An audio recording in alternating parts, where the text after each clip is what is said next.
All right. And oh no, I gotta have my. I just realized I don't have my microphone plugged in. That would be a bad one. Because I got a lot of good stuff to talk about today. Let's make it is working. Let me check my audio.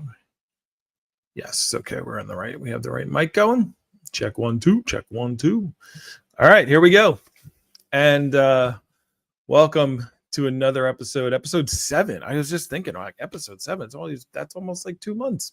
So episode 7 of Cosmic Matters here on a Sunday at 10 o'clock. And so if you don't know, thank you for taking the time. Cosmic Matters. I am Matt.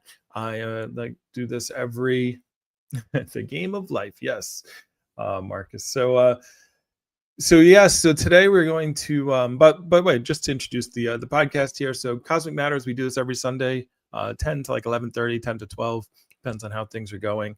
I will start having more guests up. I think we might have Muhammad up here today. We don't know. Maybe he'll join us. If not, I got a jam-packed agenda for us today to go through. And I created the This Matters. By the way, so just so you know, I'm on YouTube on Philosophy Man 76, and I'm on TikTok also on Philosophy Man 76. So TikTok, unfortunately, right now, I'm still learning TikTok Live.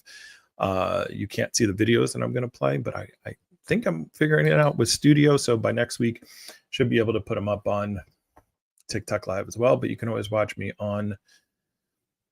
If you want to join, if you want to comment, obviously you can comment in the comments on live there, but you can join us on YouTube under Philosophy Man 76. And I appreciate, the love and the hearts and the likes and all that kind of stuff as we build the This Matters community. And so Cosmic Matters is just one aspect of This Matters.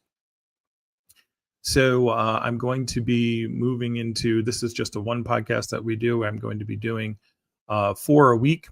And you can find all these also on Spotify right now, just under Cosmic Matters, but you'll start seeing This Matters. I've also started working on some shirts and merch, and we got a lot of stuff coming really soon. And so very excited about the direction that we're going. And, it's a slow start, but you keep going, you keep chugging along, and we make it happen. So thank you for being here. Thank you for listening. And I appreciate all your support. So I created the, This Matters series to, bring you a different perspective of the world that we live in.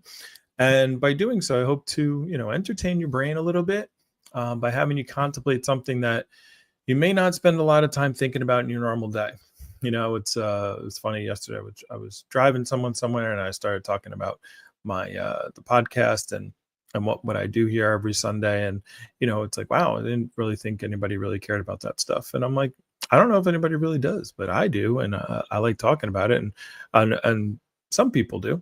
And it's just fun to think about something that is a little bit bigger, something that take your brain off of the everyday mundane that we got going on. We all got our lives going on. We all got bills and to pay and things going on in our life.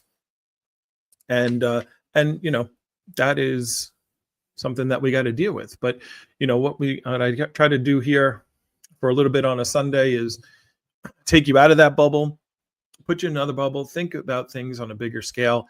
And that is, why we do this. And so, as you listen here to Cosmic Matters, we all have our own beliefs. Actually, I was just writing down some topics for This Matters This Matters talk that I was going to be doing, or the next This Matters podcast that we're going to be talking about. And I was just talking about people have different perspectives of the world, a different perspective of someone who's white in America, who's black in America, who's Latino in America, who's Asian in America, different perspective as a man or as a woman, how we see things. And, we all have our own beliefs, about who we are, about, God, about the universe, and those beliefs come down to our experiences that we've had, the people and the information that have come into our lives and that we've come in contact with. And just in general, it makes, my beliefs on the things that I've seen or that I think that matter have changed greatly over time. So, as we get more information, hopefully, we either confirm our beliefs or we take a look and we oh, thank you. I already got some hearts. Appreciate it. We either confirm our beliefs or we question our beliefs, and I think it's always important to question our beliefs and say, what is it that we're seeing? Are we really seeing the truth? And how can we, as Elon Musk likes to say, how can we be less wrong? That's, we're always going to be wrong. Everything we think is always wrong, but how can we be less wrong? And how can we make everyone's life a little bit better? How can we move humanity in a positive direction for humanity?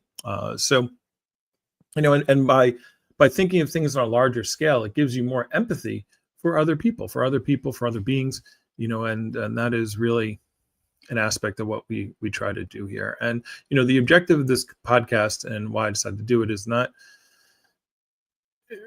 is we're going to be talking about other things, and instead of going and talking about money or politics or relationships, because that's what a lot of people talk about. You can find that stuff anywhere. I wanted to do this, and the goal isn't to convert you to believing the things that I believe at all. The objective is instead to inform you of a different worldview. Maybe taking, and especially with today's is the universe conscious is our topic for today. And it's not something that people really think about. I remember I had a conversation with some people on stereo, and I remember I was driving to New Jersey, excuse me, and I had about a 4-hour car ride. And I remember doing a stereo talk. A stereo, if you don't know, is an app that's basically a podcasting app where you just chit chat with different people. And I was on there and I was having a conversation for quite some time about consciousness, and are things conscious other than us?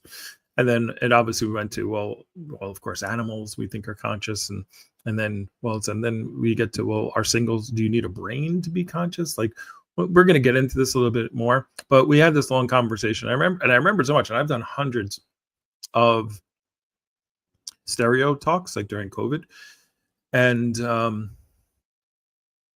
that one really sticks in my mind because it was something that I was talking to people who I did respect and who were open, but it was such a mind shift for them. Like, they were like, of course rocks aren't conscious. And then as we talked more and more, I'm like, well, what does it really mean to be conscious? How can I say something isn't conscious if I don't know what that means? Right? It's like if we find aliens, but the aliens are not conscious in the way that we are conscious, does that mean they're alive?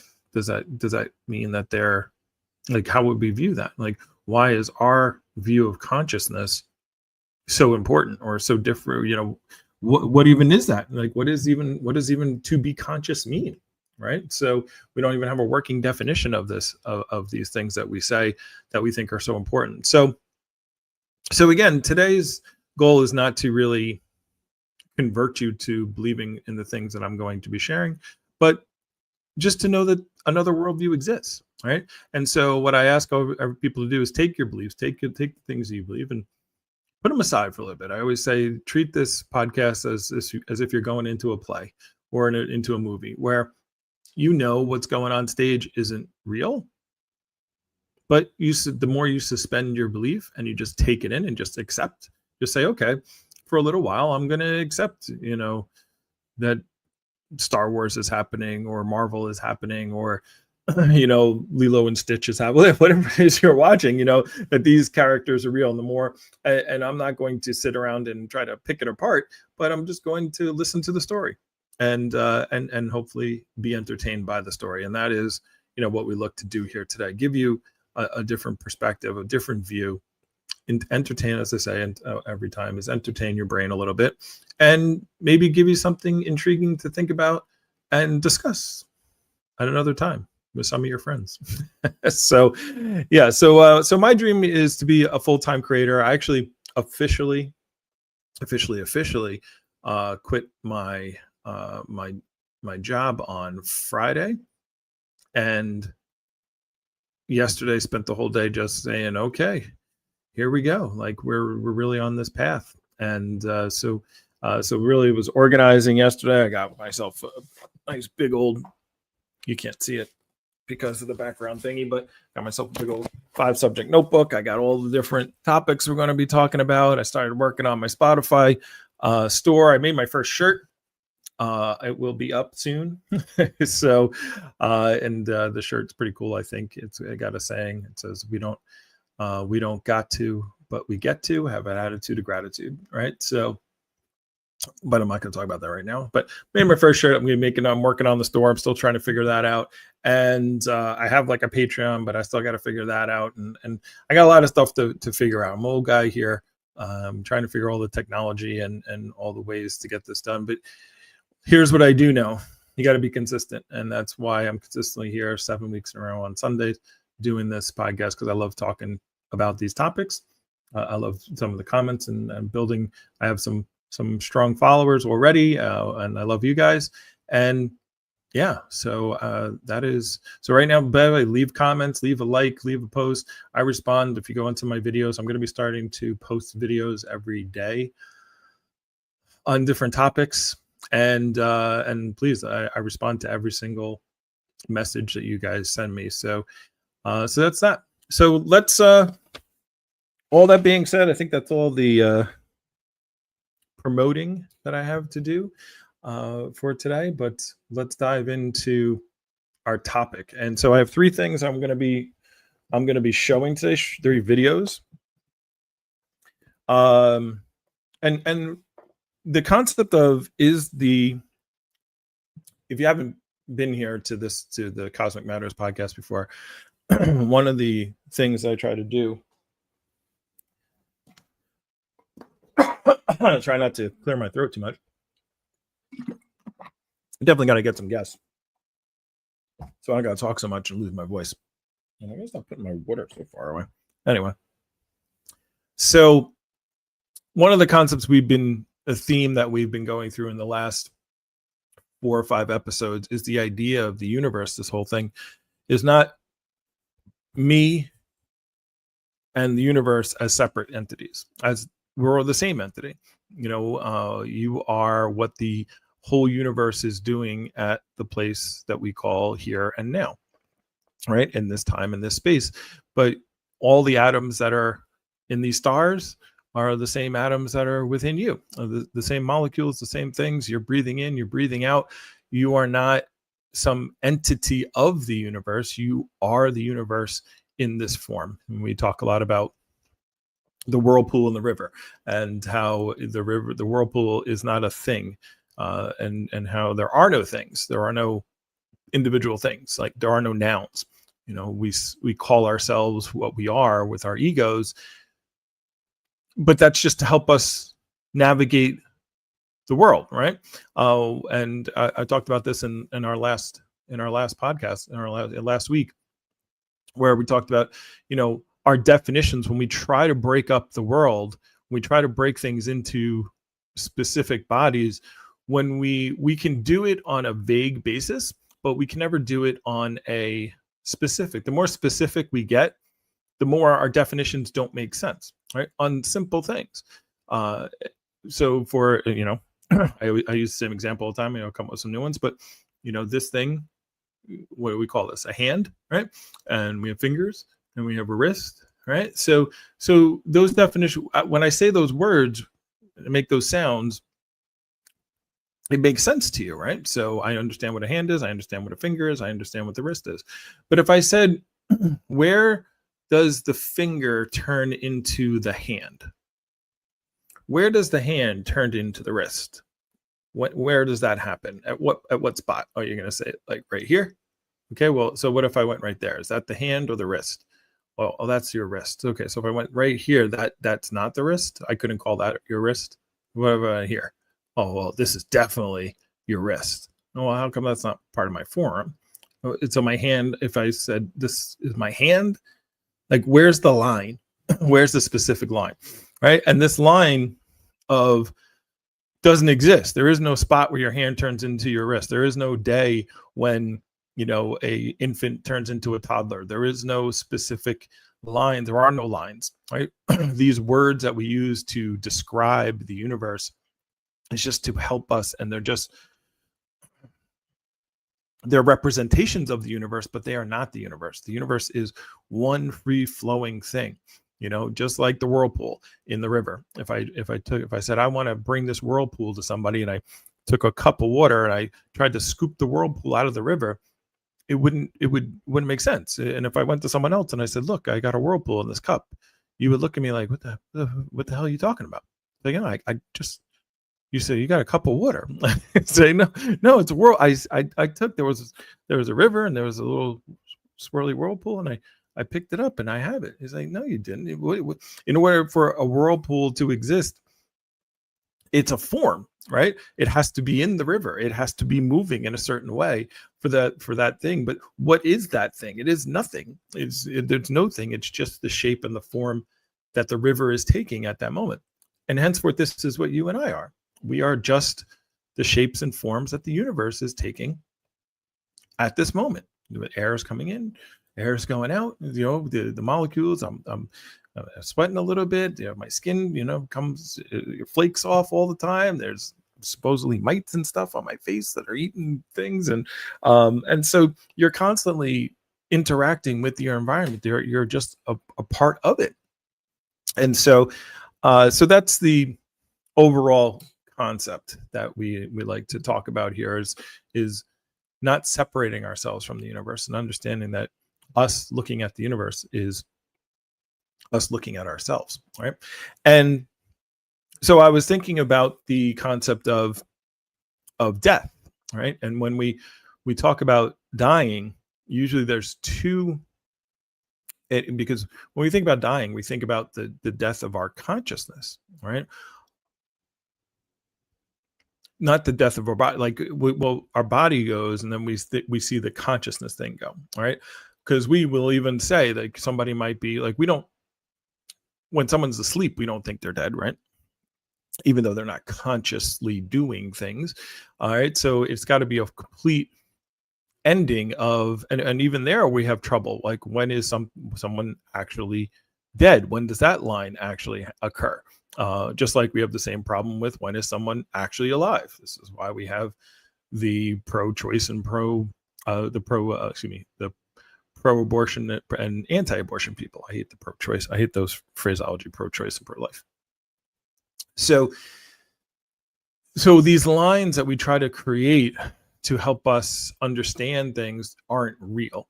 And so when we talk about death, there's usually, especially in Western culture, there's two, at least as far as I know, two major thought process on that concept. You know, there's one concept of a materialist who's like, all right, well, your body's just meat. when your consciousness is just a byproduct of your brain, and when you die, and that's it, and your consciousness just goes away. It just disappears, or you know, things go, you know, or the same thing that happened when you were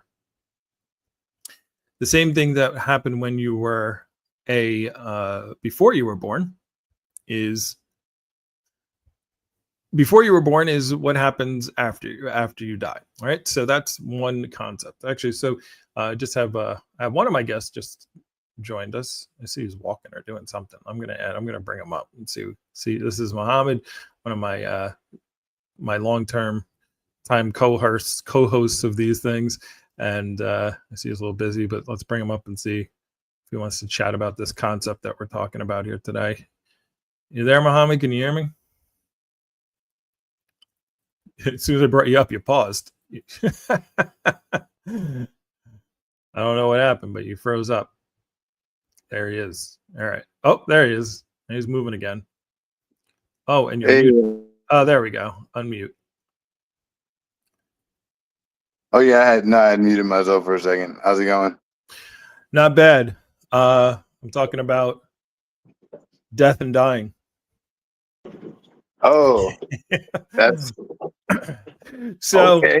not That's how, necessarily not necessarily talking about death and well, I am talking about death and dying, but just the concept of that there are two overall opinions of what happens at death.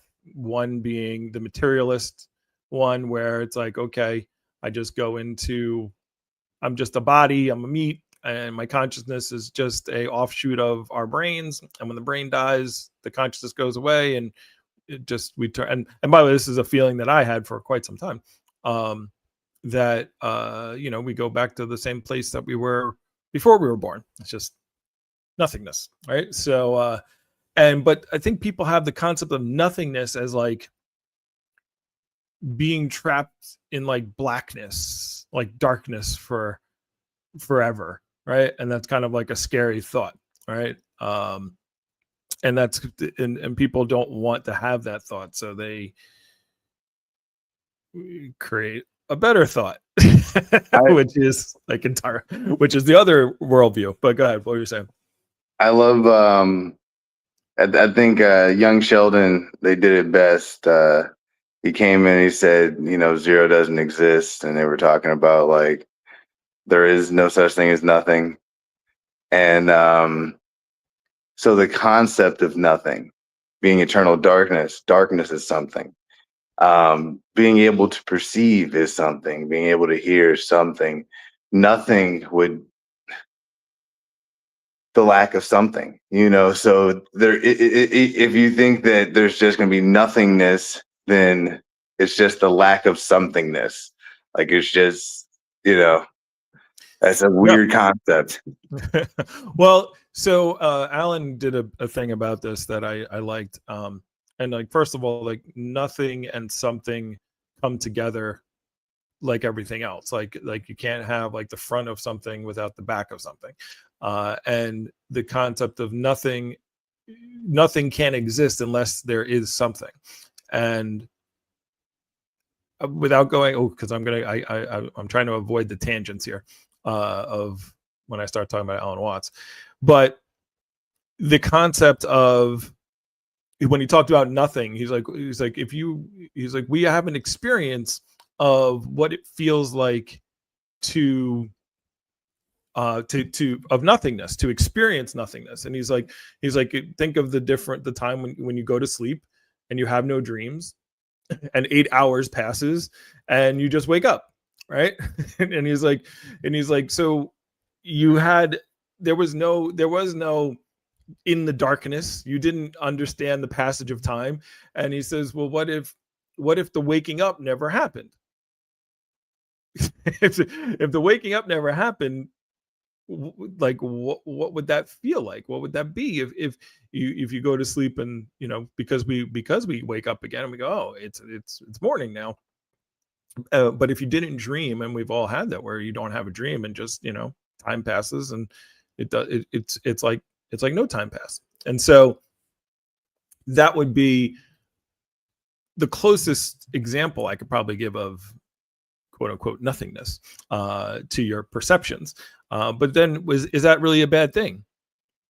Do we, and if I went into some more Wattsiisms, he would just say something like, he would say something along the lines of, the best, he talks about, I don't want to go into reincarnation and whatnot, but he says one of the things he talks about is like, if you have two statements, and the two statements are, when you die, you will be born again as a baby, right?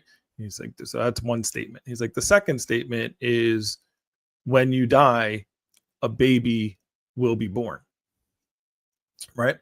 And people will I took you off stage until you're ready to go, but he said, just so you know, you do you. I see you're packing or unpacking or whatever it is you got going on. So are you moving? What are you doing back there? Yeah. I'm finishing moving into the house today. Gotcha. Cool. All right. Yeah. So I just got to pay somebody to walk around carrying this thing. all right. Well, hey, you do what you got to do. I'll bring you up and down when you give me the heads up, and then I can I'll bring you up or I'll bring you down when you want to talk. I'll just Sit around. Cool. All right. So the point being is those two statements. When somebody says somebody might object to the first statement, but people don't really object to the second statement, right? And so, because babies are born all the time, people die all the time, babies are born all the time. And I've had people who say things like, well, you are reincarnated as somebody else. And they think, and they go, well, either they say, I don't believe that, or I do believe that. But what does that even mean? Right? So like, if you forget who you were, right, in death, like like everything that happened beforehand is now gone, then what is the difference between you dying and forgetting everyone and a baby being born and saying you are the baby being born? Right? Like, what is the you that you are actually talking about? And so the concept of the reincarnation, it's think of like the ocean just creating another wave. Right? It's all the ocean, it's all the same thing. You wouldn't say you wouldn't have any objection to saying the ocean has multiple waves that are hitting the beach. But if you were the first wave, and then you would also be the second wave, right? Because the wave is just what the ocean is doing. It's a verb of what the ocean's doing. And so if you think of this concept of the universe as you being a part of the universe, you being just a manifestation of the universe, but you are the whole universe as a whole, then then saying you die and a baby is born and they're both you makes sense. Why wouldn't it be? We're all you. By the way, you don't have to wait for a baby to be born. We're all of us are all of us are all of us. We're all the universe at the same time, right? So, but the conscious thought of you, of me, I'm this mat, behind my eyes, and whatever thing I think I am, that is what we call the consciousness. That's what we feel dies, right? So I that's the third point of view. I skipped the second, right? Because people don't like the idea of, I just go away, right? So that what do? We're very good at like making up stories, right? So then we say, okay, well, it would be better if I lived, if I lived forever. let's live forever. I'm going to live forever. I'm going to pass away, and my consciousness is going to go into this place and rise up, and I will get to live forever in heaven, right? And then if you want to be someone who wants to judge everybody, then you also, if you're a bad person, you get to go to the other place. You get to go down below. Down below what? I don't know. Where up and down? I don't understand that concept, right? And when it comes to a universal perspective, right? But up there and down here don't have concepts once you leave our planet. But anyway, we can just say, by the way, Soup, if you want to unmute, I know at any point you just unmute and I know you're walking and you're doing your thing. So, but feel free to share. Oh, I think he dropped out. So anyway, the concept is, again, so heaven or hell, right? I used to ask people, what exactly is heaven? What would you consider heaven? Like living forever and ever and ever and ever. And that good. This is going to lead us into my next video here. The concept of, for me, the concept of living forever, even if you were in absolute bliss, right? Even if you, like, I heard somebody once say, like, how could I be in heaven if everyone doesn't go to heaven? Like, these are all the problems I have with heaven and hell and these concepts of the afterlife, which I don't believe in, but you're welcome to. Here were my problems with it. Is I heard somebody once say, like, if how could I be in potential happiness knowing that some of my family members or people that I love or anybody is being eternally tortured in the other place, right? Like how could I be happy knowing that is going on? Like how could that be an experience that would make me happy for eternity? And then even if the other place, the hell, didn't exist, how could I be happy just being happy all the time for all eternity? That would turn into a hell. Like I couldn't, who would I be if I was just walking around in complete, like, imagine, whatever, like you're the most amazing orgasm you ever had, right? And imagine that feeling is how you felt for the next 100 year, for a year, for 5 days straight, just in that immense intensity of happiness, right? And then now a week, now a month, you're just going to be in that state for a month, like for a year, for 10 years, for 100 years, for 1,000 years. Like, could you, like, that would be in its own way torture to be in extreme bliss forever, right? This, even people who take drugs and take things to try to get themselves to that level don't want to stay there forever, right? You just take a pill and just be in that kind of state. So that concept of being in any state forever is torture, right? So that's the point. Like it's kind of why I feel bad about the universe, because the universal consciousness knows it's going to be around forever. This is my opinion, right? The universal consciousness knows that it's going to be around forever. And so what it does to deal with that is make things that are not going to be around forever. And then we can have our trials and tribulations and pretend that the things that we have, the pain that we have, the happiness that we have, that all these things actually matter, right? They matter to us in our short lifetime, but in the grand cosmos here, it doesn't matter at all, right?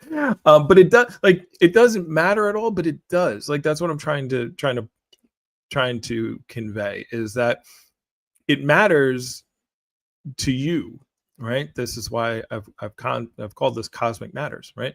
It matters to you. It does matter to the universe in this section of time and space where we call me, that we call us, right? And so it's not like you should look at your life and say, oh, it doesn't matter in the grand cosmos, everything. What is this little thing that I do? It does matter, because it's a concept of everything doesn't matter and everything does matter. And it's a hard concept to kind of get across. It's the same thing as nothing or something. And what should you do to change your life about this? Nothing. It's there's nothing you can do. There's nothing to change. There's nothing to change. It's just a concept to understand, right? And it does. And if you do get to the point where because I feel like I'm not doing a great job of explaining it, but if you do get to that point, you can just relax. You can just be like, you could take yourself out of the everyday matters, that the craziness that we get into in our heads about our life, and about, are we doing the right things, and are we getting where we need to be, and are we successful, and are we doing the right things for our spouse and our kids, and and all the drama that we create. And you can step out of that bubble and not say it doesn't matter, but step out of it and see it as a story. See it as, this is just the universe doing a story. It's Star Wars, right? It's like, that's it. So anyway, I don't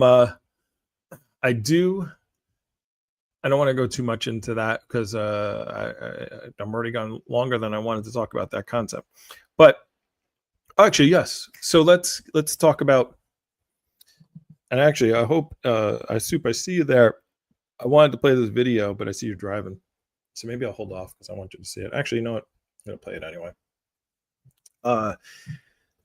But this video is like understanding how long and how far and how big the universe is, because again, our mind doesn't really grasp this stuff behind me, these stars, this cosmos. It doesn't, because we're not, our brains aren't evolved to understand these things, to understand the size and the distances of what's going on. But I like to, every single time we're here, I like to try to put it in perspective. So I found this video that actually does a little perspective of how big the cosmos is, and how, when we talk about time and space, and just to try to help us comprehend, because we just look at this, like this picture behind me, and we just see a bunch of stars. And well, if you're watching TikTok, you're seeing a bunch of galaxies. You're seeing 10,000 galaxies. Each galaxy has anywhere from 100 million to a billion stars in each galaxy. I've heard just this week that there's, and I probably heard this before, but the estimate is there's about 2 trillion galaxies. 2 trillion galaxies in our universe, in the observable universe, which is, again, you say those numbers and it's like, okay, whatever, trillion, billion, million, whatever, doesn't matter. It's just a big number. But that's why every week I try to do something to help us understand what these numbers are, like what that actually means, and put it into perspective for us. So that's what I'm going to do right now. Let me play this. This is called The Shocking Size of the Universe. Again, if you're on TikTok, you can't see this, although it is a video on TikTok, so you can see it in my favorites, or you can obviously watch this on YouTube if you want to see. I'm going to play it so you can hear it, but you just won't be able to see. And for those of you on YouTube, here you go, and or Spotify. If you're just listening, get the video. I upload the videos as far as this goes. All right, here we go. Let's play.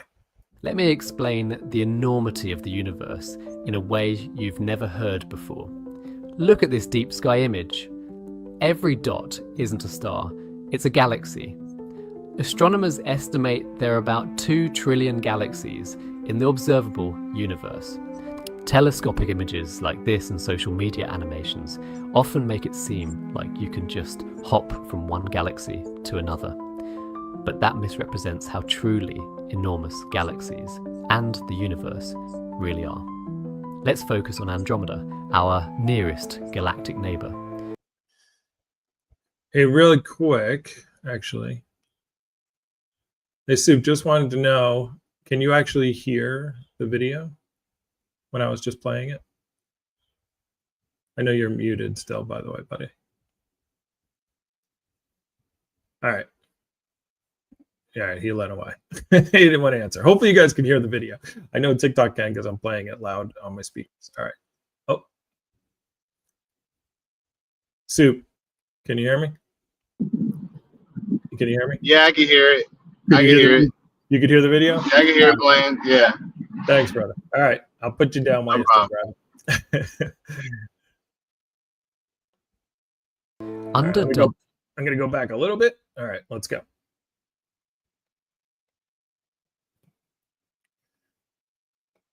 All right.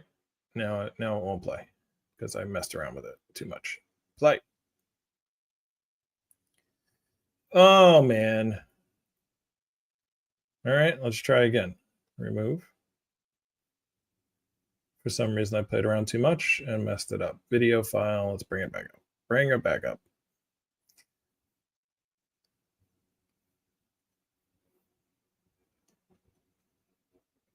Shocking size universe. All right. Let's try one more time. I'll fast forward it a little bit. Enormity of the universe in a way you've never heard before. Look at this deep sky image. Every dot isn't a star, it's a galaxy. Astronomers estimate there are about 2 trillion galaxies in the observable universe. Telescopic images like this and social media animations often make it seem like you can just hop from one galaxy to another. But that misrepresents how truly enormous galaxies and the universe really are. Let's focus on Andromeda, our nearest galactic neighbor. Under dark skies, Andromeda is visible to the naked eye as a faint, elongated smudge. It's the furthest object we can see without a telescope, about 2.5 million light years away. Imagine we've built a ship that travels at the speed of light, the fastest physically possible speed, traveling at 300,000 kilometers a second. Now imagine we have come this close to the Andromeda Galaxy. To get this close, we've already traveled 1.7 million years at light speed. Sounds close? If you are sitting at the cockpit looking at the galaxy, is it time to finish your sandwich and get your crew ready to land on the nearest planet? Not exactly. To go from this distance to this view from the cockpit of our ship, you need to continue flying for another 430,000 years at the speed of light.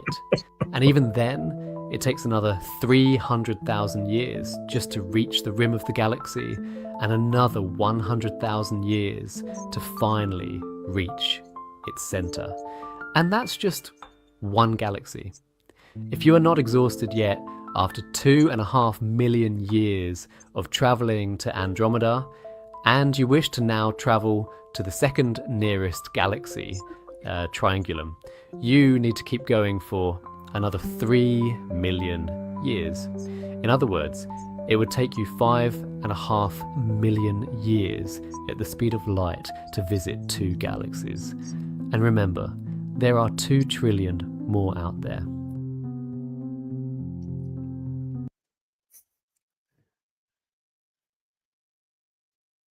What do you think of that, Soup? I know you're a big space traveling guy. It's pretty awesome. I mean, the distance is ridiculous, unbelievable. So yeah, so I like that video because again, it just, and I've talked to people about this before, or I've said this before, that light travels, just to kind of, because for us Americans, because we don't understand what kilometers are, and I'm included. So light travels 5.88 trillion miles. 5.88 trillion miles in a year. All right. So if you're going at the speed of light, now again, trillion is such a word, like we say millions and billions and trillions. And I always say the same. I always use the same example. I do it every week. You know, 1 million seconds is 11 days. If you wanted to count to 1 million, it would take you 11 days if you counted every second. 1 billion seconds is 31 years. Right? So people think millions and billions are like close to each other. They aren't. So that's like counting from the second a baby's born to their 31st birthday. That is 1 billion seconds. Right? So the difference of 11 days to now we're talking about trillions right now. A trillion is add 3 more zeros. So now you're talking 31,000 years to count to a trillion. Right. And I'm only bringing that up because I just explained to you that light travels 5.88 trillion miles in a year. And this person was just in the video that we just played is talking about it would take you close to 2 million years traveling 5.8 trillion miles a year. And we're just trying to get to the closest galaxy, the closest one to us. And then there's all these things out here, every single, again, if you're on TikTok, this is called the deep field. And so what they did now for those of you on YouTube, you're looking at the Eye of God Nebula, because I was talking about consciousness of our universe. So I decided to put that up. But on TikTok, I have the ultra deep field. And so every single smudge is not a star. These are not stars. These are all galaxies. So think about how big the universe is. And then when we think about that, then we got to think about how much space there is in between. Like we think of these stars, we look up and we see a sky full of stars and universes and galaxies. I mean, not universes, galaxies.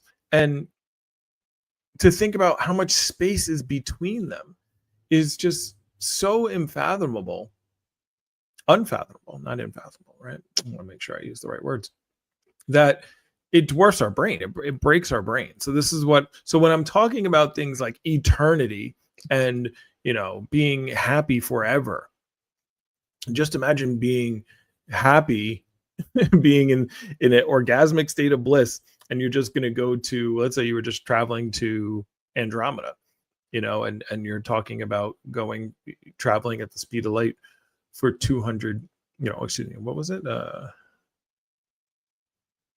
What was the number again? 300 million years. Or 3 million years. Excuse me, 3 million years, not 300 million. 3 million years at 300,000 kilometers per second. All right, so think of that for millions of years. And so let's just put that into perspective. And that millions of years isn't even touching infinity, eternity.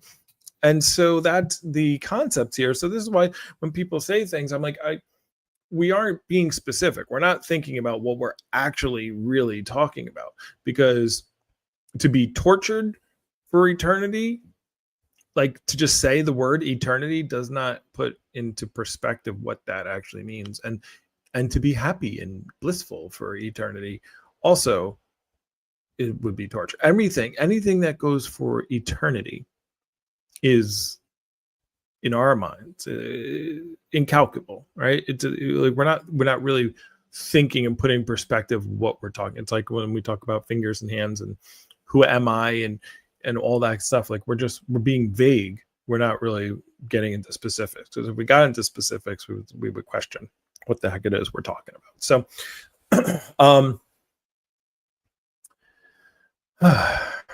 yeah. So I love that video. It's on TikTok. I'll link it in the description as well, because it does put a nice perspective on the universe. As far as that goes. So now on another note, I like to play every week. I like to play a little bit of Astro Alexandra, and she's one of my favorite YouTubers. I'm going to play a little video of hers because I talked about the cosmos, and then we're going to get into the consciousness part of this. For the last half hour, we'll do a little Brian Cox and kind of talk about the concept. Not only is what I'm talking about a philosophical concept, but now we're talking about actual scientists, like I actually saw a TED talk about this as well, where they're looking at the universe and saying, yeah, maybe it is conscious. This isn't just an Alan Watts woo gooey people. If you know about Alan Watts and the prickles on the goo. This is not just some thought of potentiality. It is, when we look at the science of it, that it actually matches up with the science. And that's one of the things I do want to believe as well, is that, science, I watched this great video on the scientific method, and all science is just observing this universe and trying to figure out what the heck is going on. And so the things that I believe, I want to match up with what actually exists. And that's the actual goal. The goal is not to come up with a story that makes us feel good. It might feel good. It might not feel good. To me, it doesn't matter. The reality of what is happening is what I am most curious to find out. And hopefully that is the pursuit that everyone is looking for. Not the answer that they want to hear, but the answer that is what the reality of things are. All right. So that's what we're looking for. So that being said, I'm going to play this other video here. I'm going to take this off the stage. Soup is coming back.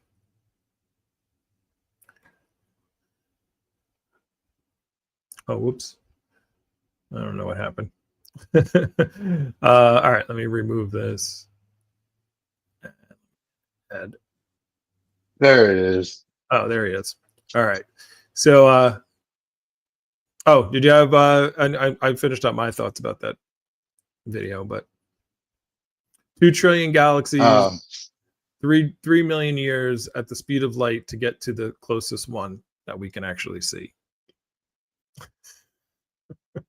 I'm gonna send that one to you because I know you're a Trekkie and the whole yeah, no, it's space it's interesting because if you watched a lot of Star Trek, uh, there's a lot of times where they are going from star to star, right? And to go from like one star to another star, even at 3-4 times the speed of light, could take a week or a month. And that's in our galaxy. So traveling to another galaxy is a whole different, aspect. We were talking about that between Star Trek and Star Wars, the other day. Yeah. How Star Wars does it is crazy. and even the concept of how much, like, so you're like, all right, I'm in this galaxy, I'm going to a different galaxy, and it's that far apart. How much? What is in between? Like we're just traveling 300 for 3 million years at the speed of light. What the heck what is all this space in between these things? What's going on all in here? It's like how much is out there, and because we just think of the things as the important stuff. You ever wonder if space is just a dimensional perception that we don't understand? The topic, the title of the episode is the universe conscious? That's the title of. There you go. Yeah. The episode. Oh man, I really want you to watch that new Star Trek when I was telling you about the mycelium network, because basically it is a conscious universe. Yeah, interesting. Well, I got two. So one of the things that because I talk about the philosophical side of this, and I talk about Alan Watts and his concepts of this, his thoughts of this process. But I like to bring the scientific part of it up as well. And so we're going to bring up, I have a video of Brian Cox for like 10 minutes of talking about this. But before I do that, I need to bring up Astra Alexandra. So I said I'm going to do this every week. I'm not going to run out of time like I did last week and not do it. I like her stuff. She's got interesting. I definitely suggest following her on YouTube and TikTok if you like this kind of stuff. And let me pull her up. I'm going to bring up one of her little videos here. And this is a short one, but she talks about all kinds of crazy stuff that's going on in the universe and the galaxies and what we find on JWS. A real image of space from the most powerful telescope in space of an insane. I hate when they I hate the way this works, where like as soon as you click it it just goes right away. It's really annoying. I would like to remove this from the stage. This room hopefully is going to be green, so I can use it as a back screen. But this is going to be my new the studio location. Yeah. All right. I'm going to remove that. All right. Let's see if I can remove that, and then re-add this to the stage. Galaxy, but we might also be looking at a supermassive black hole. All right. Calm down, Alexandra. So Astra, have you watched this girl's stuff? Yeah, she's cool. Yeah, she's like awesome. her. So I figured I'd play one of her short videos every week because it's just a cool thing that she posts. I like her information. So here we go. Not only is this a real image of space from the most powerful telescope in space of an insane galaxy, but we might also be looking at a supermassive black hole forming. Some astronomers were just combing through giant amounts of data from JWST when they came across this galaxy. It's two disk galaxies that have collided and formed kind of an infinity symbol, so they named it the Infinity Galaxy. And right here, this bright part where they overlap, scientists found a supermassive black hole. Now, almost every galaxy has a supermassive black hole at the center, but this wasn't the center before. These two bright areas were the centers of their respective galaxies before they merged. So you might be thinking, didn't those two supermassive black holes collide and form one? No, because there is still a supermassive black hole here and here, but now also here. This galaxy has 3 supermassive black holes when most galaxies only have 1. But the craziest part is that astronomers don't really know how supermassive black holes form in the first place. So what it's looking like right now is that these 2 galaxies collided and their dust and gas formed kind of a knot that was so compressed and shocked that that giant cloud of dust and gas collapsed into a supermassive black hole. Which is weird because normally giant clouds of dust and gas in space fragment off and collapse to form lots of stars. So figuring out why this specific supermassive black hole formed could be groundbreaking in figuring out black hole and galaxy formation, especially in the early universe.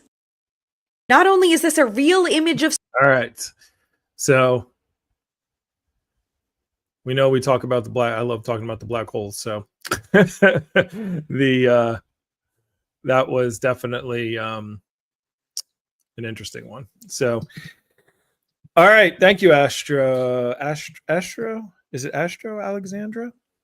Anyway, yeah, we're finding out how things are forming. All right. So back to our topic. Let me remove that one. And so now what I want to do is I'm going to so we're going to listen to some Brian Cox here. And Brian Cox is, for those of you who don't know who he is, let me slide down here. So Brian Cox is an English physicist and musician, by the way, but we'll just stick with the physics part. Professor of particle physics in the School of Physics and Astronomy at the University of Manchester, and the Royal Society, and a Royal Society professor for public engagement in science. He is best known to the public as a presenter of science programs, blah, blah, blah. So he's a really smart dude. He's in my pantheon of favorite physicists. So he studied physics at the University of Manchester, earned a Bachelor's of Science with first-class honors.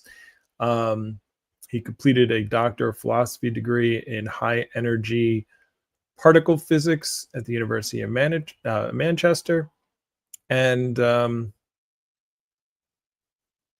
is worked on experiments at the Hadron Collider. Right. So this is not a woo-woo person, so to say. You know, this is not like me talking about Alan Watts and Buddhism and all that stuff. This is a scientist, all right, physicist, let's just put it that way. So what we're going to do is we're going to play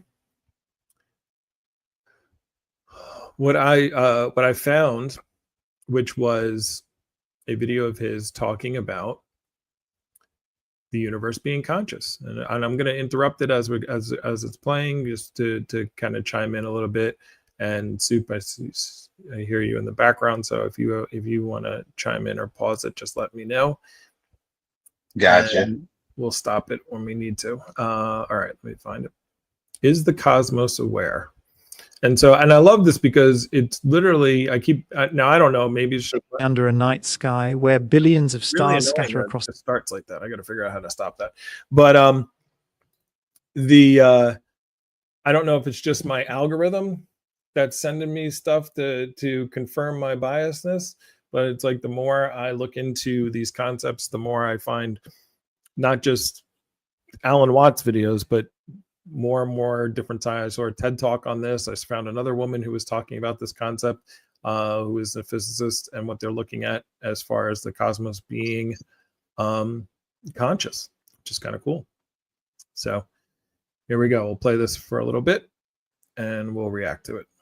Imagine standing under a night sky where billions of stars scatter across the darkness. In that moment, a question quietly forms: is this vast universe simply unfolding according to blind laws of physics, or is it somehow aware of itself? For as long as we've been human, We've asked what it means to be conscious. But here's the real twist when we look out at the cosmos. It's not just us doing the looking. We are made of stardust. Our atoms were forged in ancient stars, which means that when we gaze into the universe is, quite literally, gazing back through us. That idea is as unsettling as it is profound, because if consciousness is not just an accident that arose on a small planet around a modest star, but something woven into the fabric of reality itself, then our understanding of the cosmos is incomplete. Tonight, we're going to follow that question to its limits. Is the universe itself aware? Could consciousness be fundamental to existence? These are not only scientific puzzles, they are challenges to our very sense of who we are. Stay with me, because by the end of this journey, we'll see that the answer to this question may redefine not just our place in the universe, but the universe's place in us. Consciousness is often described as the most intimate, and yet the most elusive of mysteries. Each of us knows it from within, this feeling of being aware, of experiencing, of existing. And yet, when we try to define it, when we ask what it actually is, the answers dissolve like mist under sunlight. Scientists can map the brain, trace the flow of electrical signals between billions of neurons, and even watch patterns of activity light up when we think, dream, or feel. But that still doesn't explain the central mystery. Why should this activity create experience at all? Why does matter, arranged in such a way, begin to feel? This is often called the hard problem of consciousness, not because it's difficult in a technical sense, but because it cuts to the very foundation of existence. We can explain how neurons transmit impulses, how sensory organs detect signals, how memory is stored and retrieved, but none of that tells us why a lump of grey tissue inside our skull gives rise to something as rich as a sense of self, the vividness of colour, or the pain of loss. And here lies. So I want to pause it there for a minute. And yeah, the idea. So this happened to me when I went to college and when I became a philosophy major. One of the things that they talked about, one of the problems that we talked about, was the concept of materialism versus like duality. And it's like, okay, for a little while I became a materialist because I was like, all right, so we have this brain and that's just what's going on, right? And we know when we feel certain things, this is what part of my brain fires up, and I was like cool with that. And the whole concept of duality was like that there's some kind of you, right? Right. That's your conscience, that's a spiritual thing, and immaterial. Let's just call it immaterial, an immaterial thing that was working as you, and moving your body was the material thing that it worked. But the concept was, how does something that's immaterial impact something that is material? Like what, and vice versa. So if it's something is immaterial, like a soul or a spirit, how is it making neurons fire? Like how would something immaterial be able to have an effect on a material object? And the same thing, it's like you could take mind altering drugs, and the changing of your material body and material mind, it would affect your immaterial spirit, knowledge, consciousness, whatever word people want to use, right?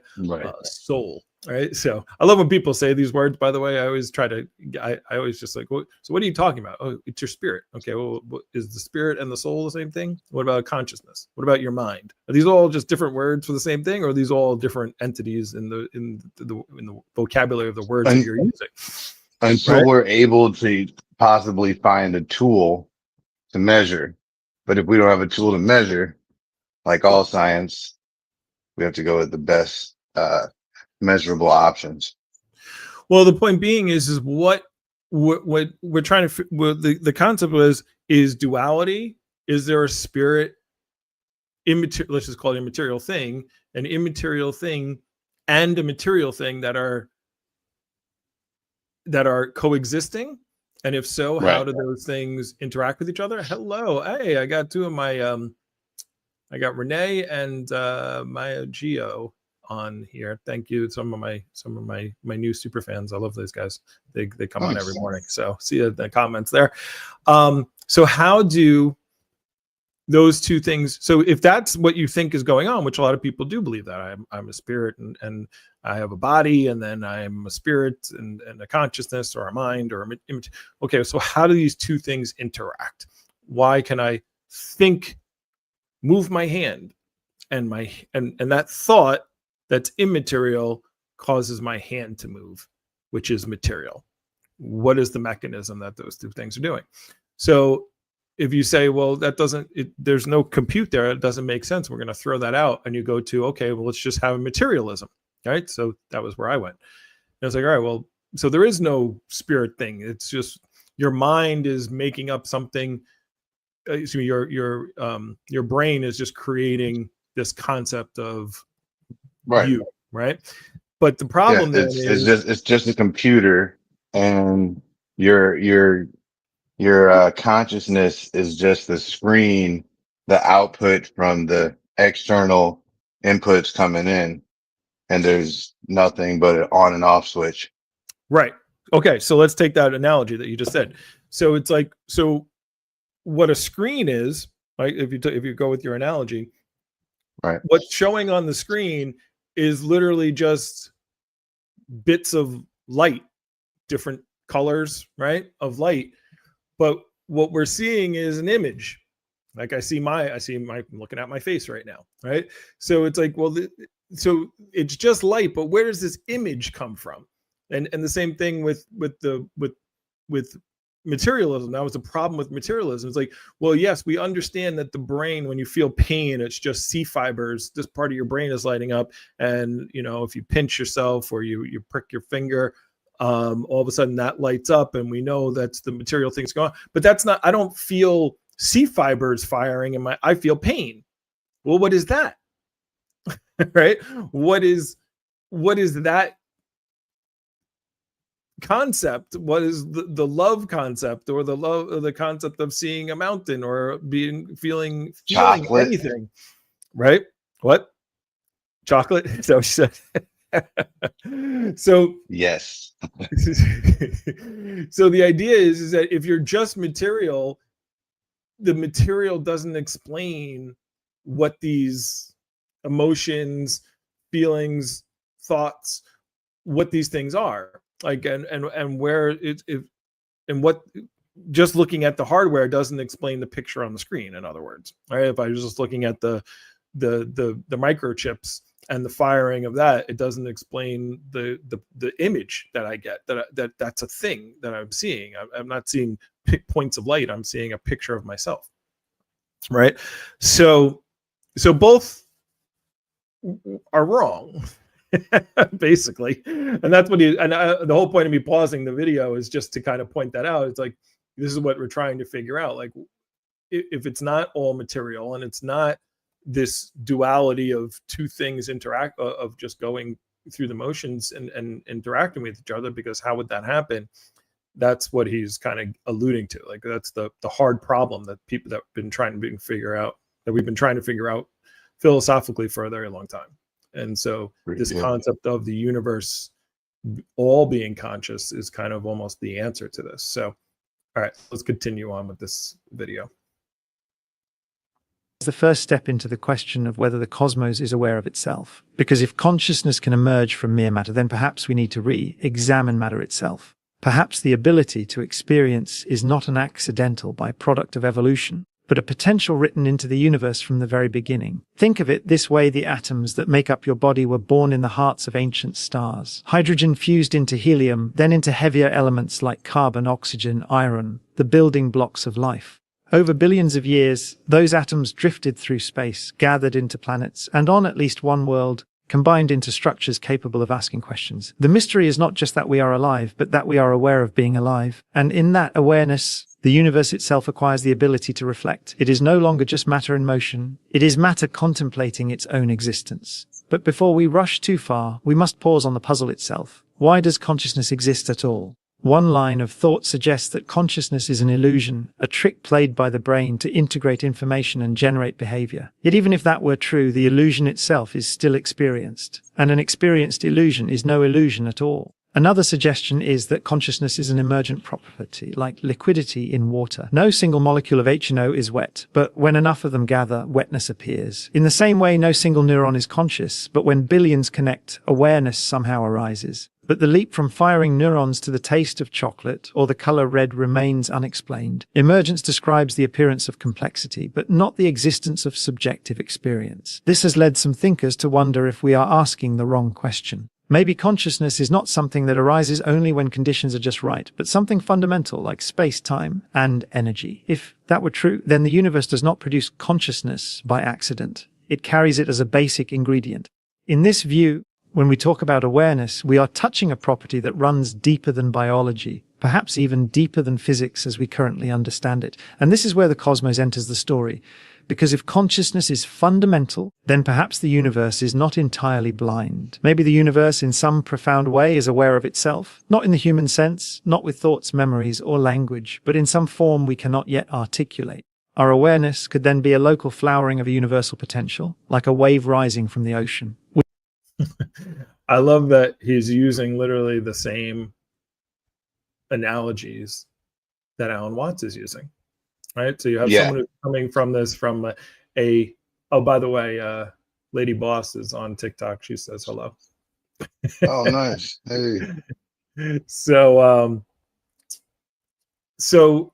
the concept of he just I caught that, so I wanted to pause it, of the ocean and the waves of the ocean. And I saw this video and I'm like, this is crazy. This is coming from a physicist, not a philosopher or a religious type of concept. And the idea again of everything being conscious, but being conscious in a different way. And that's, we have to get out of our egos in that human, like we always see ourselves as the most important thing. Like it's got to be like us, like all aliens kind of look like us and everything's got to be like us. And it's, we're just a form of what's going on in this universe. And there are a lot of other forms and they don't have to look like us. And I talk about how big, I did a whole video once on, why aliens maybe have not come here, because there are stars out there that are 400 times bigger than our star, which means there could be planets that are so much more bigger than our planet. And they just wouldn't be able to even step on our planet. They wouldn't be able to land on us. We'd be so big, we'd be so tiny to them that it just doesn't mean anything. Yeah. So, and on the same level, there are things like, we talk about how many molecules there are. There's more molecules in a glass of water than there are stars in the universe. And we just talked about there being 2 trillion galaxies in the universe, each with 100 million to 1 billion stars, and all right. that, and the water, the number of molecules of water in a glass are more than that. So things don't have to be our size. And then 3 weeks ago, I talked about how, our universe could just be a black hole inside of a bigger universe with stars and all the stuff that we see here. And we're just one black hole inside of a mega other universe. So the concept of up and down, big or small, like these things are not, they're not compatible. They're not even. So yeah, so maybe we haven't seen aliens, but maybe we have. And then you go on to not only that, but my favorite line in Star Wars, which is the very first line, a long, long time ago in a galaxy far, far away. And so we haven't even touched upon the concept of time. So maybe the Star Trek was a whole thing that was going on in our galaxy, but it happened 100 million years ago. Right. And that's, so, okay. 100 million years is a blip on the universal scale, right? So, and maybe one person that is old enough to remember what happened just wanted to tell the story. Oh, thank you, Megan. And well, the concept of the way I perceive it is the unit, and the reason I feel like we love stories, the reason why we love watching movies and watching TV shows and watching reality. Just think about how we watch. I mean, I'm watching Survivor right now. I'm all excited about the new season, just started. and it's like, why do we love stories? Why do we start crying and have empathy sometimes when we're listening to someone else who's going through something insane, or I listen to the David Goggins book, and I'm sitting there like, wow, and I'm amazed. But why are we amazed by something that isn't us? But I think the reason is because it is us, right? And that's what the universe is doing. It's watching all these stories. It's enjoying every single up and down and that we go through, our joy, our pain, our all the problems that we think we have. It's like when I was 12, I probably had a bunch of problems that I don't even exist. Like they wouldn't even they don't even register in my brain anymore, right? But I don't know because the problems are gone, right? It's like all these things, all these issues that we give to ourselves. It's just the story and the universe enjoying the story, but the story doesn't matter. Like it's like when the TV show ends, we move on and we go watch another show, and that's it. It's all their problems that existed in the show they just go away, right? So anyway, all right, I'm falling into the black hole of tangents. I know if I say anything, it's gonna keep you going. That's why I just wait for you. Renee, you are an alien. Gen V came out too. Oh, did it? Yeah, the new season. I saw it and I was like, oh, I didn't watch. I didn't start watching because I was like, I knew it was going to suck me in and I wasn't going to get any of this work done. And I like Fallout too. Maya Geo. All right. Thanks, Meg. Oh, we got some likes on the TikTok too. I like the people liking the live. I love it. All right. I'll continue with this. We're not going to get through this whole thing today. We'll give a couple more points. I'll try not to pause it too much. We are not separate from the cosmos. We are its way of thinking, its way of knowing, its way of becoming self-reflective. The sheer scale of this idea is staggering. It suggests that when you look at the night sky, your experience is not just yours. It is the cosmos experiencing itself through you. It transforms consciousness from a private quirk of human evolution into a bridge between matter and meaning. And even if the scientific details are incomplete, the question itself forces us to confront the deepest paradox. How can a universe made of atoms and forces give rise to the light of awareness that illuminates our every thought? So, in the first step of our journey, we stand at the edge of the greatest puzzle of all. Consciousness is not just another problem for neuroscience or physics to solve. It is the problem that defines all others, because without it, there would be no one to ask the questions. It is here in this enigma that we begin to wonder whether awareness is not simply within us, but within the universe itself. From the moment life first stirred in the oceans of Earth, something extraordinary began to unfold. Atoms that had drifted through space for billions of years found themselves arranged into patterns so intricate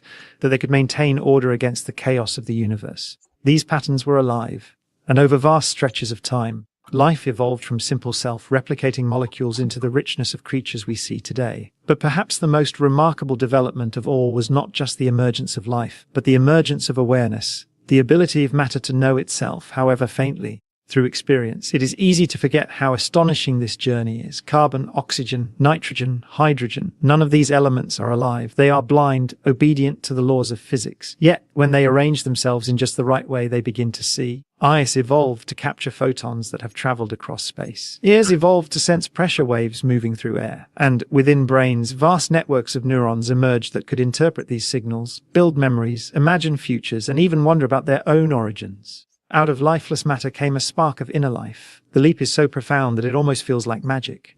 And yet, it is the most natural thing in the cosmos, matter, obeying laws, organizing into complexity, and eventually crossing some invisible threshold into consciousness. The philosopher's question is how? How does the journey from atoms to awareness actually work? Evolution by natural selection provides a powerful answer for how complexity increases. Creatures that are better able to sense their environment, predict outcomes, and respond effectively survive and reproduce. Over millions of years, nervous systems grew more sophisticated, and somewhere along this branching tree of life, consciousness appeared. But here we face the same puzzle as before. Survival can explain the function of perception and behavior, but why does it feel like something to be alive? Why does it hurt to suffer?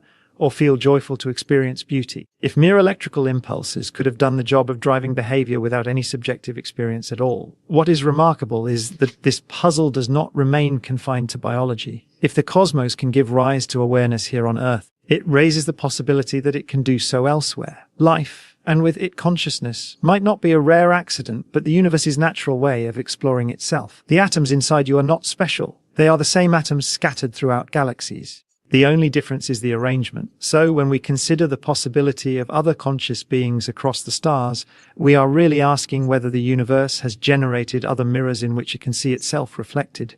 There is another way to look at this. Imagine the story of the cosmos as a grand unfolding from the Big Bang to galaxies, stars, planets, and now life.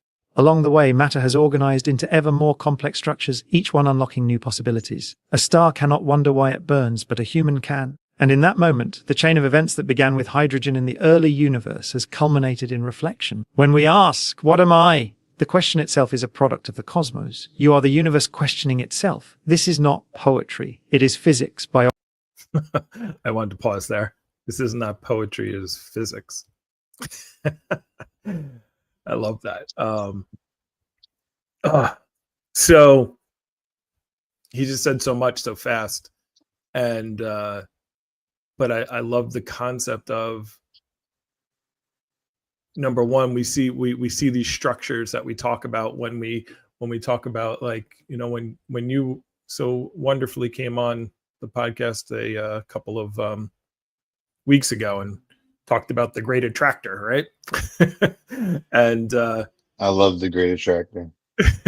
and then we pulled up I don't know if I could do it, but we pulled up, you know, what, you know, that, and with the other different galaxies and everything look like blood vessels and neuro, like everything that evolves in the universe, in us, that we see in us. You know, this is why I have the picture of Follows the pattern. Yeah, the file is why I have the picture of the eye of God back here.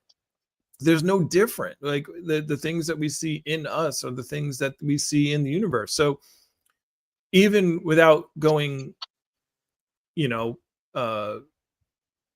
woo-woo with it, that's the best way I could think about it, you know, without being like poetic, but being scientific and saying, look, this is how the universe creates consciousness, right? And so if we see the same patterns that are within our own bodies that create consciousness, why not look at those same patterns on a grander scale and say that's what the universe itself is conscious, you know? So, all right. I love they're having their own conversation in the comments. It's awesome. That's great. That's always the best. Is that on TikTok? Yeah. No, not on TikTok. On Renee YouTube? And, Maya Geo in the comments in the chat, Nice. shitty chat. So yeah, come on in, hang out, chat. All right, let's do a little bit more here.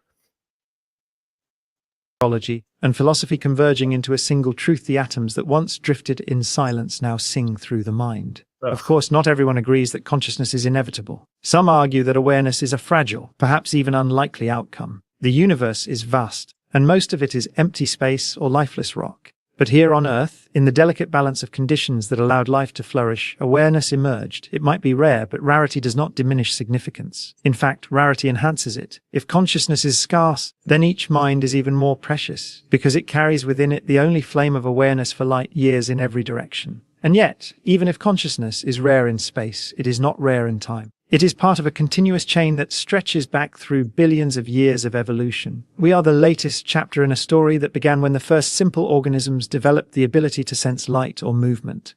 Those primitive beginnings led, step by step, to nervous systems, brains, thought, and ultimately to reflection. Awareness did not appear fully formed. It emerged gradually, layer upon layer, until matter found itself awake. This journey from atoms to awareness is not just about survival or complexity for its own sake. It is about the universe discovering new forms of possibility. A rock can exist, but it cannot dream. A star can burn, but it cannot ask why. Through us, the cosmos has unlocked the ability to question itself. This is why the story matters. Because when you think about your own awareness, your ability to love, to imagine, to create, it is not only a personal gift. It is the cosmos itself, alive in you, reaching a level of self-awareness it could never achieve through galaxies or stars alone. So, in this long journey from atoms drifting in the void to eyes gazing at the stars, we find a profound truth. Awareness is not an anomaly, but the latest expression of cosmic evolution. Matter has not only formed stars and planets, it has formed questions. And in those questions, the universe contemplates its own existence. When we say that humanity is the universe looking back at itself, we are making a claim that is at once poetic and scientifically grounded.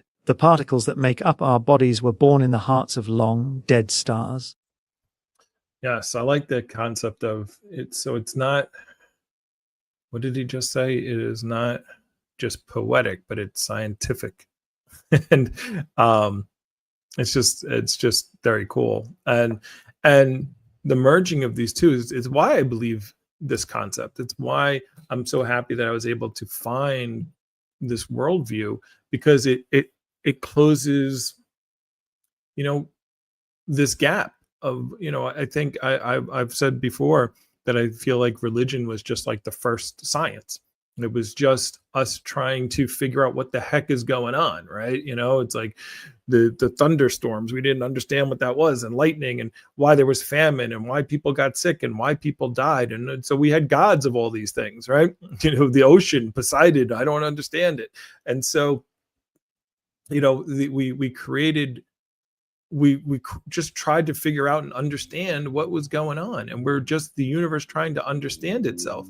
And one of the things, Alan Watts talks about is like the more we find out, the more questions that come up. Like, it's like, why is the universe so freaking big? It's like, why? Like, what is the point of all of that? We just talked about how big the universe is, like mind-bending big. So, and he just said in this video, the fact that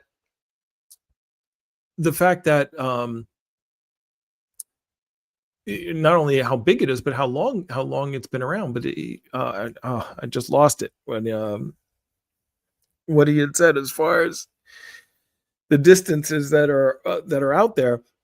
It's like, well, all we are is the universe trying to learn about itself, seeing this and having all these mysteries. And, we just watched the video before this with Astra Alexandra, and they were talking about like all the planets, all the data that's coming in from the James Webb Space Telescope.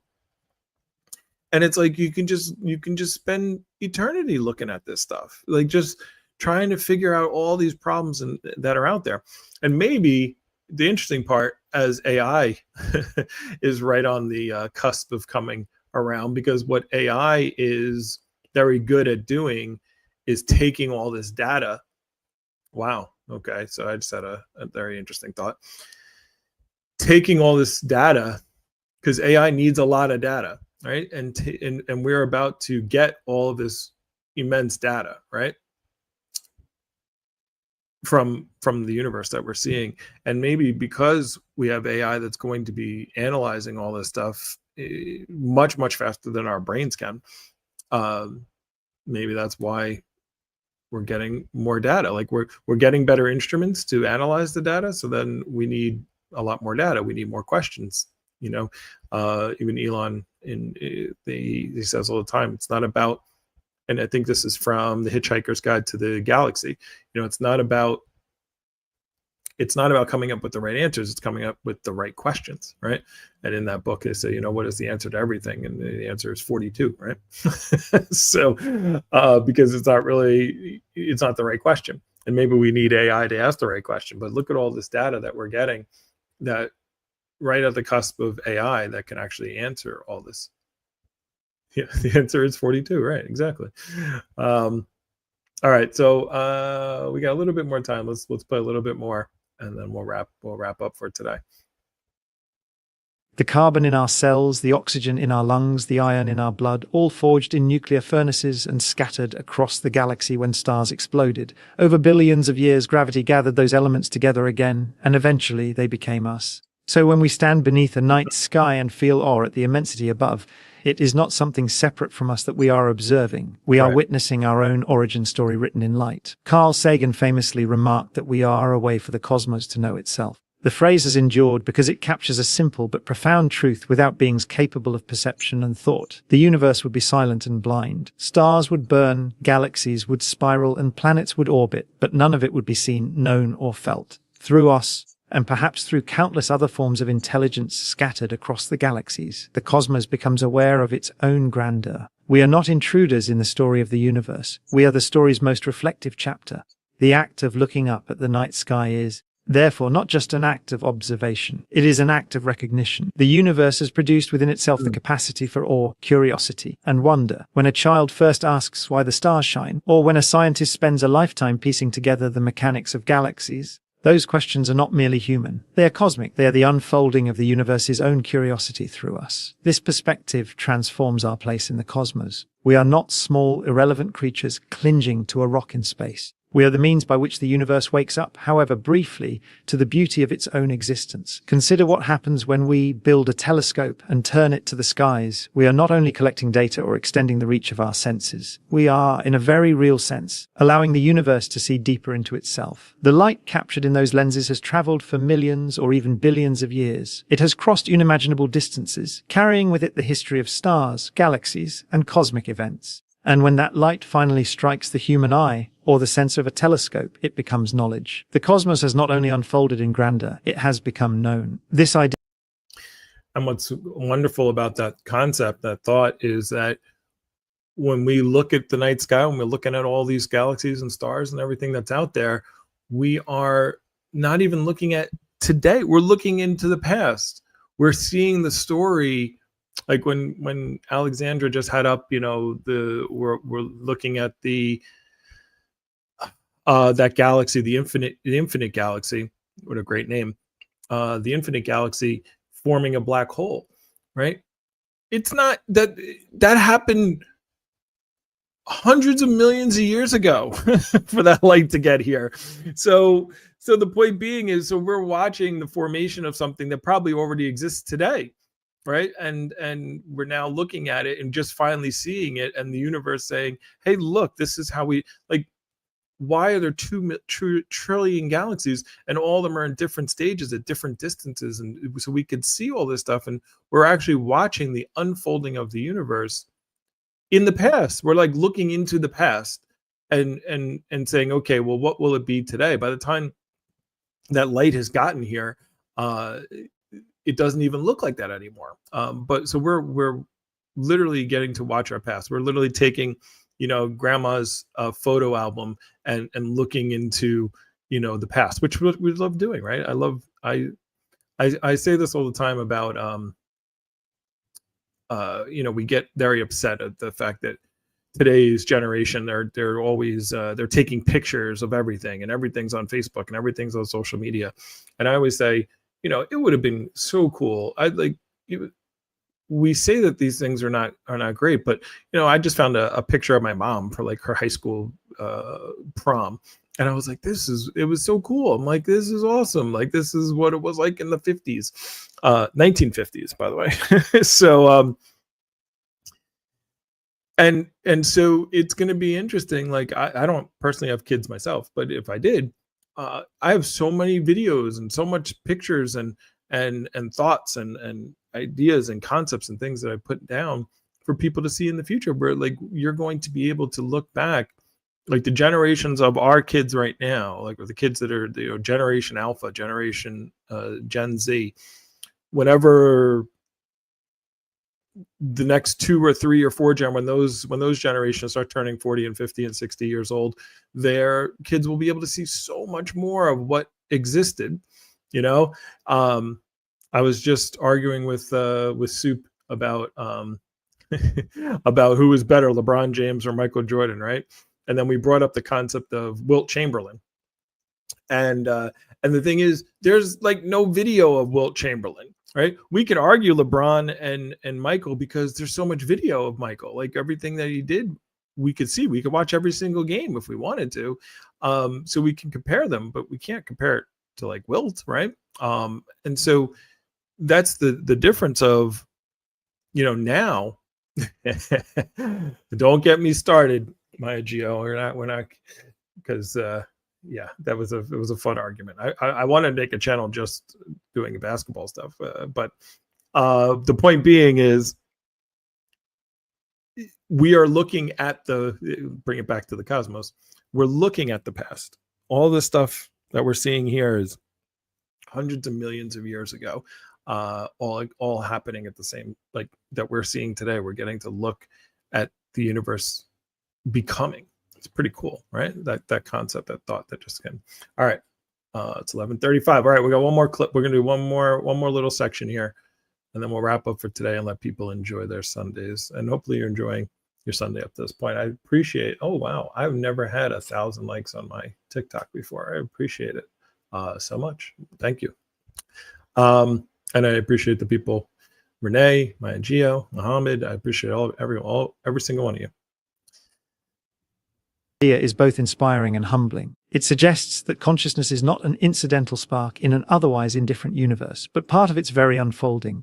Awareness might be rare, but where it exists, it transforms the entire meaning of existence. Through conscious beings, the cold equations of physics give rise to questions of purpose, beauty, and meaning. In us, the universe not only exists, but matters. That difference is staggering. A lifeless cosmos would have no stories, no love, no understanding. Through us, the void sings. Yet this also raises profound questions. If we are the universe aware of itself, is that awareness fragile and fleeting? After all, species rise and fall, civilizations flourish and vanish, and even stars burn out. Perhaps the awareness of the cosmos is not continuous but momentary, flaring into being for a few cosmic instants before fading again. If that is true, then what an extraordinary responsibility it is to be alive at this moment. To carry within us the consciousness that allows the universe to reflect on its own nature is to hold a flame that may not burn forever. But there is another possibility. Intelligence may not be confined to Earth. Across the billions of stars in our galaxy, and the trillions of galaxies beyond, life may have emerged countless times. If that is so, then the cosmos is not dimly aware through a single voice, but resonant with a chorus of minds, each experiencing reality in ways we cannot imagine. In that case, the universe may be far more self-aware than we dare to hope. Our own consciousness would then be part of a vast cosmic network of awareness, scattered like jewels across the darkness, each a window through which the universe looks upon itself.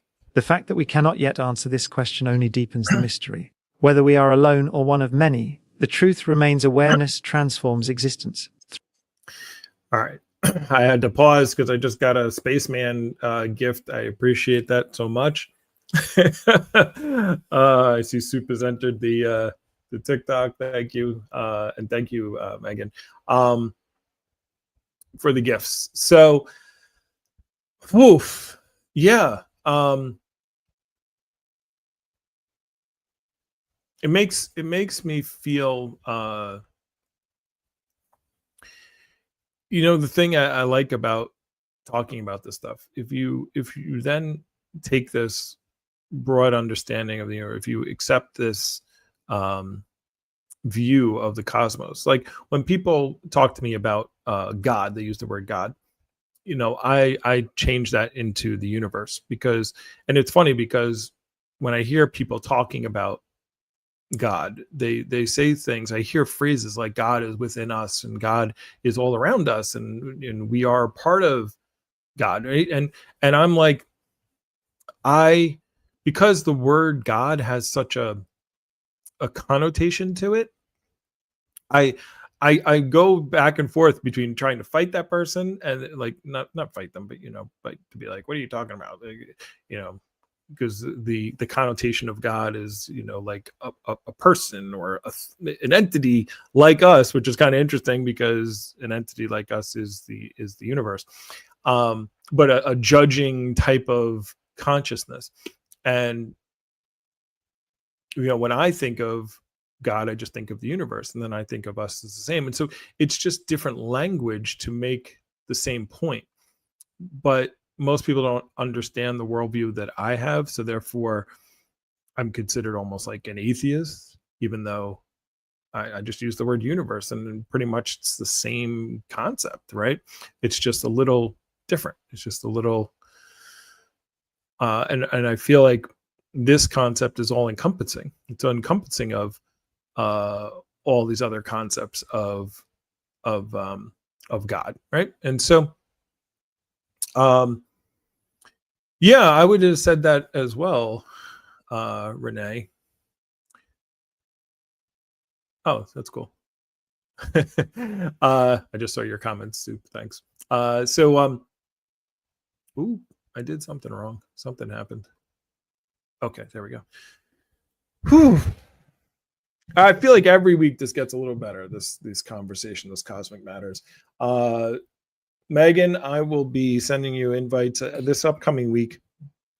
We're gonna put a wrap to this pretty soon, but I have. Let me just say this: I'm going to be. I still do morning matters. By the way, every morning. Well, actually, I do Monday through Friday. We do morning matters on Philosophy Man 76 on YouTube.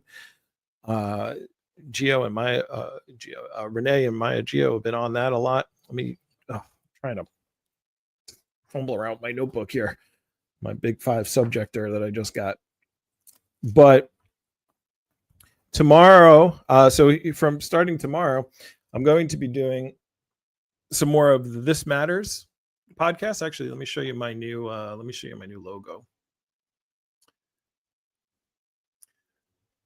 I'll pull it up. Me and Soup went over the logo. Soup, you're gonna be upset. I decided to go back. I went away from the light bulb one, although I might change it again. But right now I'm sticking with the Earth. So, can I take this down off the stage?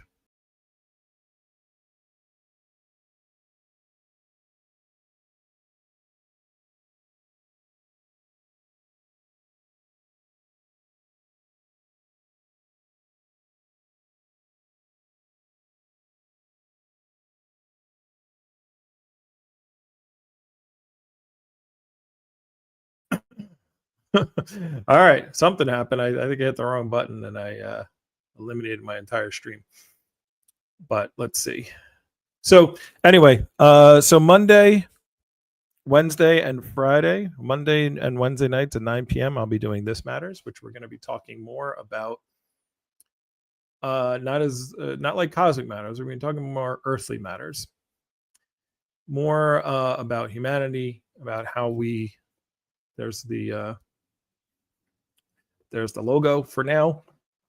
The This Matters podcast that we'll be talking about, and this week we talk about basically having empathy, talking about government. I don't want to say politics. I just want to talk about how we govern each other, how we interact with each other. I want to be talking about some money. I'm going to talk about some Tesla stuff. I got a lot of other topics I want to chat about, and but I think so. Look out for that.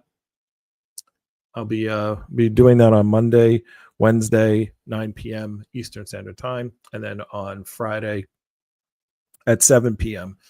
Eastern Standard Time. So there'll be more coming very soon. As I said, I officially left my job so I can spend more time doing this. So I'm excited about that. Nervous and excited at the same time. We'll be doing a lot more of this. I'll have some merch up. I'll be posting more videos, not just these podcasts, and doing some more video editing. And so really diving in to bring, hopefully we like this type of topics. So I'll be adding more of this. And I definitely want to bring more people on the stage and more conversations as opposed to just me chattering the entire time, which I'll be working on as well. So that is episode 7 of Cosmic Matters. I think we covered a lot of good stuff today.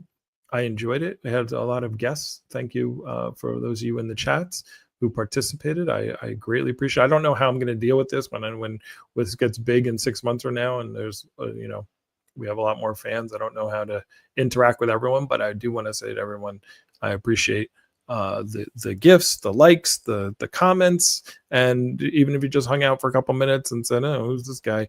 and listened for a second and then took off, I appreciate those people as well. So we will be back again for episode 8. You can check this out also on Spotify.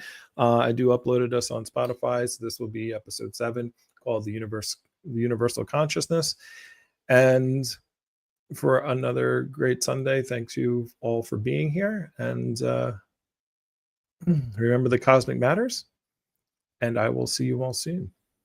Enjoy your Sundays.